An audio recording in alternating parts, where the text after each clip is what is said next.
Typically, we find that in surveys that grow in complexity, you increase the number of vendors. It's not uncommon to have up to 20 or more vendors on a complex project or survey. And all it takes is one vendor to be late with their product to the mail house, and then you've got a delay.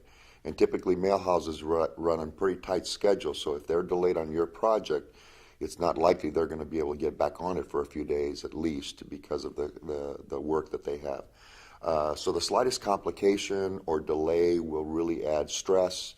It uses up more resources, and of course, it really stretches resources that you might have as a company if you're doing this internally.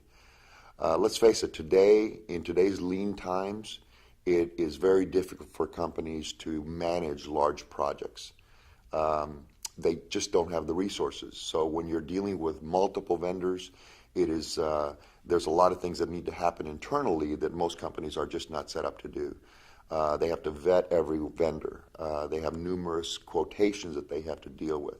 They have increased coordination and follow-up with every vendor that's involved in the project. They have to set up payables for every vendor.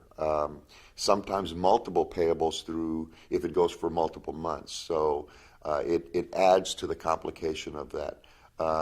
Field calls and emails have to be responded to from the vendors. It's an exhaustive process.